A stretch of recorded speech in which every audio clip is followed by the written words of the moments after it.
Hello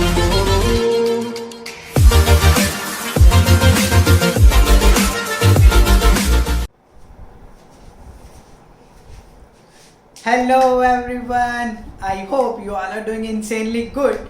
So it's time for lecture number 30 of electrostatics, which is all about reduction of field due to polarization and relation between dielectric constant and reduced field. और उसके बाद कुछ polarisation density के बारे में भी हम बात करेंगे, इलेक्ट्रिकल ससेप्टिबिलिटी के बारे में भी हम बात करेंगे. Let's start. इंपॉर्टेंट लेक्चर है, एक एक चीज ध्यान से सुनना, बिकॉज ये लेक्चर नेक्स्ट लेक्चर से डायरेक्टली कनेक्टेड है. ठीक है, let's start. Reduction of electric field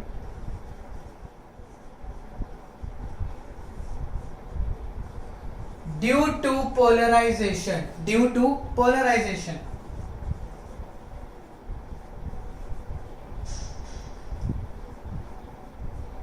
देखो लास्ट लेक्चर में हमने क्या किया था, पोलराइजेशन के बारे में हमने बात करी थी, किस तरीके से non polar molecule polar molecule की पोलराइजेशन होती है. अब एक डाइलेक्ट्रिक के अंदर कैसे पोलराइजेशन हो रही है, उससे कैसे फील्ड पे क्या फर्क पड़ रहा है, ये चीज अब हम डिस्कस करेंगे. Let's start.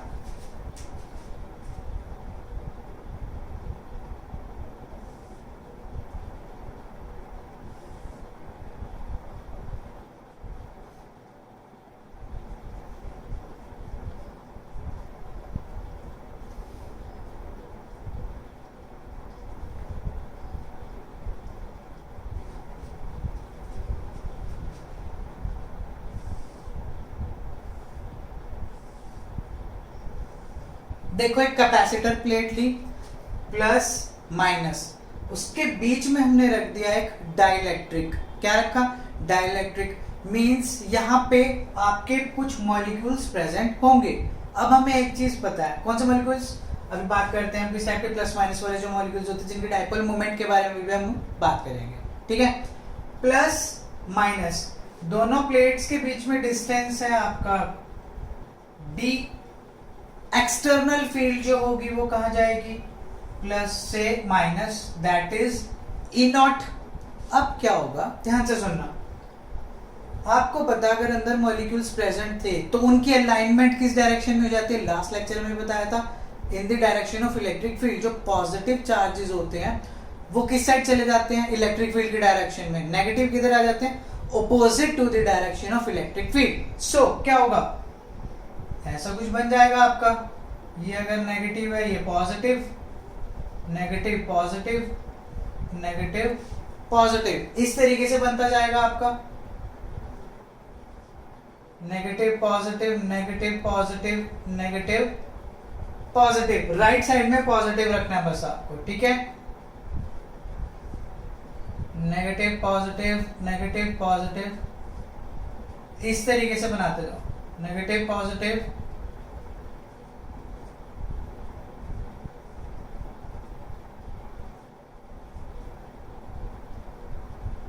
नेगेटिव पॉजिटिव,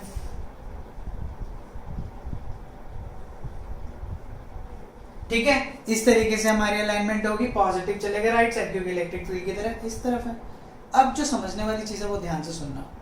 जो ये आपका फर्स्ट कॉलम आपको दिख रहा है, ये जिसके ये पॉजिटिव है, ये क्या करेंगे? जो इसके एडजेसेंट वाले मॉलिक्यूल्स है, एडजेसेंट मतलब साथ वाले, जिनके अंदर क्या है? नेगेटिव, इसके पॉजिटिव, फर्स्ट वाले के पॉजिटिव, सेकंड वाले के नेगेटिव, एक दूसरे के इफेक्ट को क्या करेंगे? Cancel out. सिमिलरली ये वाले जो पॉजिटिव है, जो मिडल वाले के पॉजिटिव है, वो राइट वाले के नेगेटिव को क्या करेंगे? Cancel out. ठीक है, तो हम कह सकते हैं ये वाला जो रीजन है, जिसको मैं ऐसे शेड कर रहा हूं इस तरीके से,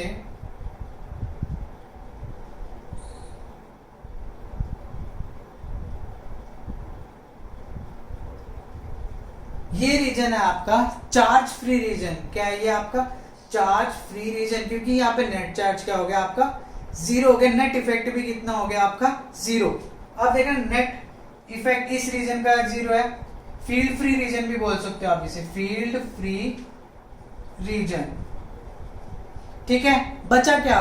समझने वाली जो चीज है आपका ये पॉजिटिव,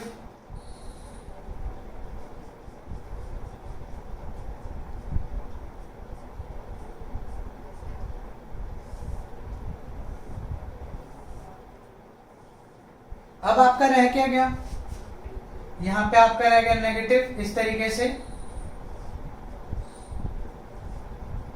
और यहां पे क्या रह गया आपका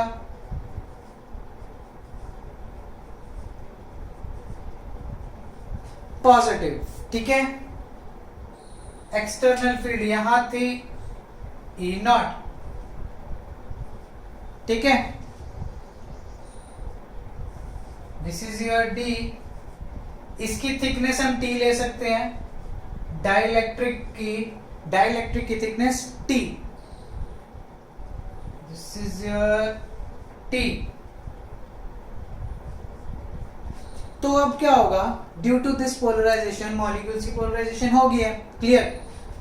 अंदर एक फील्ड और बन गई, पॉजिटिव से नेगेटिव एक फील्ड बनेगी, यहां से यहां, इस फील्ड को बोलते हैं पोलराइजेशन फील्ड। क्या बोलते हैं, पोलराइजेशन फील्ड, EP। अब लेकिन एक चीज तो क्लियर हो जानी चाहिए, क्या, कि E नॉट ज्यादा होगी EP से, ठीक है, E नॉट इधर, EP इधर, तो इस डाइलेक्ट्रिक मीडियम के अंदर नेट फील्ड कितनी बचेगी, नेट फील्ड होगी इसके अंदर E, इसे हम रिड्यूस्ड फील्ड भी बोलते हैं, जो कि कैसे आएगी, E नॉट माइनस EP, जो कि क्या होगी आपकी E नॉट माइनस EP। ठीक है, external field minus polarisation field, ये होता है आपका reduction of field due to polarisation. पहले इस मीडियम के अंदर कितनी थी, E नॉट, बट पोलराइजेशन होगी डाइलेक्ट्रिक मीडियम के अंदर, तो अब कितनी रहेगी यहाँ पे फील्ड आपकी, सिर्फ E रहेगी, जो कि क्या, E naught minus EP। E not इधर, EP इस डायरेक्शन में, बट E नॉट ज्यादा है, तो ऑब्वियसली नेट किस तरफ आएगी, इस डायरेक्शन में। किस डायरेक्शन में, टुवर्ड्स राइट साइड। ठीक है, तो ये क्या आ गया आपकी E, क्या है यहाँ पे, रिड्यूस्ड फील्ड। लिख सकते हैं हम, E is your E naught minus EP reduced field. ठीक है, ये चीज हमारे को अब हो गया क्लियर कि फील्ड रिड्यूस कैसे हुई है। अब इसी चीज को रिलेट करते हैं किसके साथ, मजेदार टॉपिक है, डाइलेक्ट्रिक कांस्टेंट के साथ। किसके साथ, डाइलेक्ट्रिक कांस्टेंट। तो इसके अंदर ही अगर मैं बनाऊं heading, relation between reduced field E and dielectric constant, capacity note कर देते हैं। अब एक चीज देखो, जो रिड्यूस्ड फील्ड है वो किसी मीडियम के अंदर है, डाइलेक्ट्रिक मीडियम के अंदर है, ये चीज तो क्लियर है, that field is present in a medium. ठीक है, अब हमें डाइलेक्ट्रिक कांस्टेंट का रिलेशन पता है, वो क्या होता है, एक्सटर्नल फील्ड या field in vacuum upon field of medium, upon field of medium. यहां पे ये कौन सी फील्ड है, एक्सटर्नल फील्ड। कौन सी फील्ड है, एक्सटर्नल फील्ड। ये रिलेशन तो हमने फर्स्ट चैप्टर में पढ़ लिया था, राइट। और ये कौन सी फील्ड है, फील्ड ऑफ मीडियम। मीडियम कौन सा, डाइलेक्ट्रिक। डाइलेक्ट्रिक के अंदर कितनी फील्ड है, रिड्यूस्ड फील्ड है। कितनी है, रिड्यूस्ड फील्ड। हो गया ना आसान सा। क्या बचा फिर, K is equals to E naught upon E naught minus EP। Values put कर दो बस।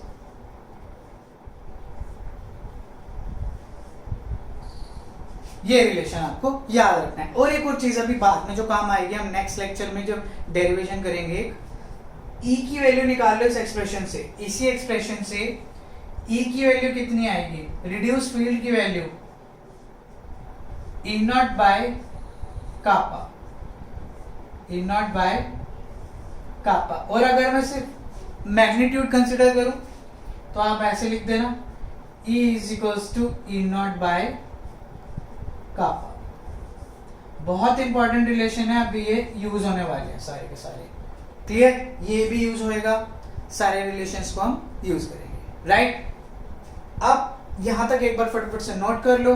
उसके बाद हम बात करेंगे पोलराइजेशन, डेंसिटी के relation between dielectric constant and electrical susceptibility. Susceptibility के बारे में भी आपको बताएंगे। डू इट फास्ट, स्क्रीनशॉट वगैरह ले लो। आई होप नोट कर लिया होगा आपने।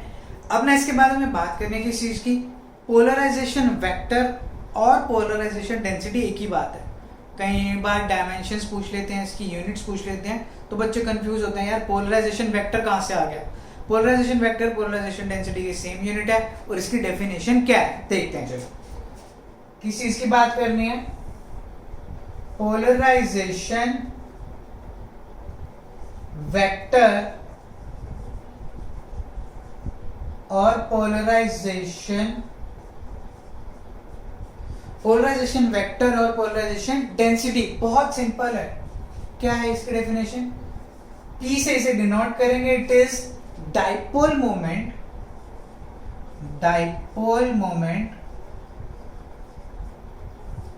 Per unit volume. बहुत सिंपल है, dipole moment per unit volume. ये चीज आपको क्या रखनी होगी, याद, बहुत इंपॉर्टेंट है ये, ठीक है। तो ये होती है आपकी पोलराइजेशन वेक्टर या पोलराइजेशन डेंसिटी की। एक्सटर्नल फील्ड में जब मॉलिक्यूल्स को रखा, किसी डाइलेक्ट्रिक को रखा, तो उसके जो मॉलिक्यूल्स थे उनकी नेट डाइपोल मोमेंट क्या हुई है, क्योंकि कुछ ना कुछ उनके अंदर मोमेंट्स जनरेट होंगी। एक्सटर्नल फील्ड की प्रेजेंस में मॉलिक्यूल्स की अलाइनमेंट चेंज होती है, तो डाइपोल मोमेंट प्रोड्यूस होती है। एक यूनिट वॉल्यूम के अंदर, एक यूनिट वॉल्यूम स्पेस के अंदर कितनी डाइपोल मोमेंट जनरेट हो रही है, वो क्या बताता है, पोलराइजेशन वेक्टर है, पोलराइजेशन डेंसिटी। बेसिकली बता रहा है कि पोलराइजेशन कितनी स्ट्रांग है या कितनी वीक है। जितनी ज्यादा इसकी वैल्यू आएगी डाइपोल मोमेंट उतनी ज्यादा स्ट्रांग होने वाली है। क्लियर है ये चीज, यहां तक भी हमने लिख दिया। अब इसकी वैल्यूज पुट करते हैं। डाइपोल मोमेंट क्या होता है आपका, बेसिकली स्मॉल p इंटू, यहां पे वो बेसिकली होता क्या है, हमने देखा था P is equals to Q into 2a करा था। P is equals to Q into 2a ये करा था, ठीक है। डाइपोल मोमेंट चलो मैं लिख देता हूं अपॉन में वॉल्यूम भी लिख दिया। डाइपोल मोमेंट क्या होता है, Q into 2a। 2a basically क्या था, डिस्टेंस बिटवीन टू चार्जेस। यहां पे क्या होगा, डिस्टेंस बिटवीन टू प्लेट्स हो जाएगा। प्लेट्स के बीच में डिस्टेंस कितना है, d, तो क्या लिख दूंगा, Q इंटू डी। वॉल्यूम को हम क्या लिख सकते हैं, एरिया इंटू डिस्टेंस या एरिया इंटू लेंथ। अगर इसका क्रॉस सेक्शन एरिया प्लेट्स का A है तो डिस्टेंस कितना है आपका d, तो क्या आ जाएगा, उससे टोटल वॉल्यूम आ जाएगा। मैं क्या लिख सकता हूं, एरिया इंटू डी, डी से D cancel, P is equals to Q by A। और Q बाय A क्या होता है आपका, सिग्मा नहीं होता, सिग्मा। तो ये आ गया आपका रिलेशन। सिग्मा P भी लिख सकते हो नीचे, सबस्क्रिप्ट में मैंने लिख दिया P, जो कि पोलराइजेशन डेंसिटी को डिनोट करता है। याद रखोगे, charge density due to polarisation. क्योंकि जब ऐसा हुआ, हमने ये वाला केस लिया, इस तरीके से डाइलेक्ट्रिक के अंदर ये बचा था, तो यहाँ पे आप माइनस सिग्मा ले सकते हो और यहाँ पे क्या ले सकते हो, plus sigma. Minus sigma and plus sigma, तो टोटल जो चार्ज डेंसिटी होगी वो क्या होगी, plus minus sigma. Area of cross section A, distance कितना है आपका d, तो ये रिलेशन आपका आ चुका है। पोलराइजेशन वेक्टर है, पोलराइजेशन डेंसिटी का सीधा सीधा ये रिलेशन बनता है। अभी इसको हम यूज भी करेंगे, ठीक है। यहां तक आप लोगों ने पहले नोट कर लिया होगा, स्क्रीनशॉट वगैरह ले लिया होगा। ये राइट साइड वाला पार्ट में कर रहा हूं रब। चलो अभी इतना पार्ट रब करते हैं।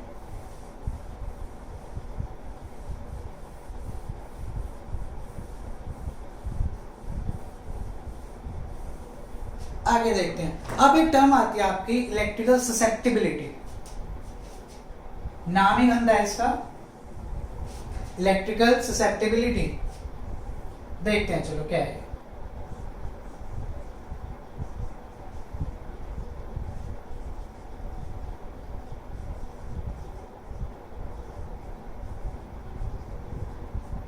इलेक्ट्रिकल ससेप्टिबिलिटी, यार देखो बेसिकली क्या बताता है, ससेप्टिबिलिटी का मीनिंग क्या होता है। ससेप्टिबिलिटी मीन्स कि हम किसी चीज से कुछ एक्सपेक्ट कर रहे हैं, to expect something from someone, ठीक है।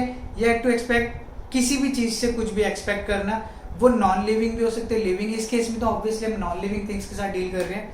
तो क्या एक्सपेक्ट क्या कर रहे हैं, बेसिकली हम यहाँ पे एक्सपेक्ट क्या कर रहे हैं कि आप किसी डाइलेक्ट्रिक को एक्सटर्नल फील्ड की प्रेजेंस में रख रहे हो, राइट। तो उसके अंदर कितनी डाइपोल मूवमेंट जनरेट हो जाएगी, ये हमारी क्या एक्सपेक्टेशन है यहाँ पे। तो ससेप्टिबिलिटी, यहाँ पे इलेक्ट्रिक ससेप्टिबिलिटी का क्या मतलब है कि कोई मीडियम को, अपने डाइलेक्ट्रिक मीडियम को किसी एक्सटर्नल फील्ड वाले रीजन के अंदर रखा तो उसके अंदर डाइपोल मूवमेंट्स कितनी जनरेट हो जाएंगी, उसके अंदर नेट फील्ड कितनी आएगी, बेसिकली डाइपोल मूवमेंट कितनी जनरेट होगी, या आप कह सकते हो कितनी उसकी पोलराइजेशन होगी। हम यहाँ क्या एक्सपेक्ट कर रहे हैं किसी भी डाइलेक्ट्रिक से कि उसी किसी एक्सटर्नल फील्ड में रखा तो उसकी कितनी पोलराइजेशन होगी। फॉर एग्जाम्पल, अब मैं लेक्चर डिलीवर कर रहा हूँ या क्लास में भी पढ़ाता हूँ, मैं हर किसी के लिए सेम तरीके से लेक्चर को डिलीवर कर रहा हूँ, ठीक है, लेकिन जो एक्सपेक्टेशन होती है, या आप कह सकते हो अलग अलग स्टूडेंट्स होंगे, सबके मार्क्स डिफरेंट डिफरेंट आएंगे, सबका रिजल्ट अलग अलग आएगा। ऐसे यहाँ पे होता है, अगर मैं अलग अलग मटेरियल डाइलेक्ट्रिक्स को, जैसे स्टूडेंट्स हो गए, एक सेम एक्सटर्नल फील्ड में रख दूं, जो कि एक्सटर्नल फील्ड में हूं यहाँ पे, तो क्या होगा, रिजल्ट आएंगे डिफरेंट डिफरेंट। इलेक्ट्रिक फील्ड सबके लिए सेम है, बट सबकी ससेप्टिबिलिटी क्या है, डिफरेंट। सबसे जो मेरी एक्सपेक्टेशन होगी वो क्या हो सकती है, डिफरेंट हो सकती है, सबके रिजल्ट क्या आएंगे, डिफरेंट। तो ये क्या होती है आपकी ससेप्टिबिलिटी, कि किसी डाइलेक्ट्रिक मीडियम को रखो किसी एक्सटर्नल फील्ड में, तो कितनी अलग अलग पोलराइजेशन होगी वो डिपेंड करता है डाइलेक्ट्रिक मीडियम के ऊपर, दैट इज ससेप्टिबिलिटी। जितनी ज्यादा ससेप्टिबिलिटी होगी उतनी ज्यादा पोलराइजेशन होगी, याद रखोगे। और पोलराइजेशन उतनी ज्यादा होती है जितनी ज्यादा उस मीडियम के अंदर एक्सटर्नल फील्ड होगी। जितने अच्छे से स्ट्रांगली मैं पढ़ाऊंगा उतने ही अच्छे रिजल्ट आएंगे, उतनी अच्छी क्या होगी, पोलराइजेशन होगी। समझ गए ये चीज। तो बेसिकली मैं क्या कह सकता हूं, जो आपकी पोलराइजेशन है वो प्रोपोर्शनल है फील्ड इन द डाइलेक्ट्रिक, जो कि कितनी थी, ई, रिड्यूस फील्ड थी। क्लियर है ये चीज। उसके बाद हमें पता है प्रोपोर्शनैलिटी साइन को जब हटाते हैं तो क्या आता है, एक कांस्टेंट आता है। यहां पे आएंगे आपके दो कांस्टेंट। अब दो कांस्टेंट क्यों आएंगे वो ध्यान से सुनना है। ये एप्सिलॉन नॉट, ये जाई है, इसे बोलते हैं जाई, इसे बोलते हैं जाई। अब देखो यार, इसे ची मत बोलने लग जाए ना, बच्चे ची करने लग जाते हैं, या काई बोलने लग जाएंगे, ची वाले ज्यादा होते हैं, but the correct pronunciation is जाई। ठीक है, आपको क्या बोलना है, इसे जाई। यहां पे जब प्रोपोर्शनैलिटी को रिमूव किया तो क्या है, एक एप्सिलॉन नॉट आया, जाई। अब आपके दिमाग में क्वेश्चन आएगा, आना भी चाहिए, कि प्रोपोर्शनैलिटी रिमूव करने के बाद एक कांस्टेंट आता है, दो क्यों है। दो कांस्टेंट इसलिए आए यहाँ पे क्योंकि एप्सिलॉन नॉट को आना था टू मेक दिस जाई अ डायमेंशनलेस क्वांटिटी। ये जाई आपके डायमेंशनलेस हो जाए, इसलिए एप्सिलॉन नॉट आया। आप लोग इसे सॉल्व करके खुद भी देख सकते हो कि अगर एप्सिलॉन नॉट ना हो तो बेसिकली होगा क्या, जाई is equals to P by E हो जाएगा, वो नीचे चला जाएगा, और पी बाई ई की डायमेंशन आप निकालोगे तो कुछ एक वैल्यू आ जाएगी। बट जाई is a constant and a dimensionless constant. To make this xi a dimensionless constant, we have to introduce epsilon naught. फिर जब p is equal, जब आप xi की वैल्यू यहां से निकालोगे जो कि आपकी कितनी आएगी, p upon epsilon not e, जब इसकी सबकी डायमेंशन डाल दोगे p की, जो कि यहां से आ जाएगी, एप्सिलॉन नॉट की आप निकाल सकते हो फोर्स वाले एक्सप्रेशन से, और इलेक्ट्रिक फील्ड की भी आपको पता है। जब डालोगे तो xi क्या आएगा आपका, डायमेंशनलेस। ठीक है, तो याद रखना दो कांस्टेंट क्यों आए, एप्सिलॉन नॉट क्यों आया, टू मेक जाई डायमेंशनलेस। याद रखोगे, जाई मैं बता चुका हूं ससेप्टिबिलिटी, अच्छे से एक्सप्लेन किया है, बहुत सारा अच्छे से एक्सप्लेन किया। बुक्स में इतनी एक्सप्लेनेशन आपको नहीं मिलेगी, और मोस्ट प्रोबेबली यूट्यूब पे भी शायद ही मिले। राइट, चलो आगे देखते हैं। जाई की value p upon epsilon not e, तो हम कह सकते हैं जाई is basically the ratio of polarization to the epsilon naught of reduced field। क्या लिख सकते हो, xi is the ratio of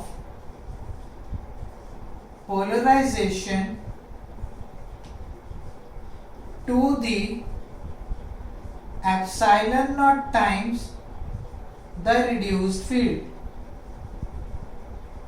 epsilon not time the reduced field. ये एक्सप्रेशन आपको रखना होगा याद, बहुत ज्यादा इंपॉर्टेंट एक्सप्रेशन है, ठीक है। So this is your electrical susceptibility. अब करते हैं एक और टॉपिक लास्ट आज का, जो कि क्या है आपका, ये रिलेशन याद रखना, अब ये सीधा सीधा रिलेशन यूज होने वाला है।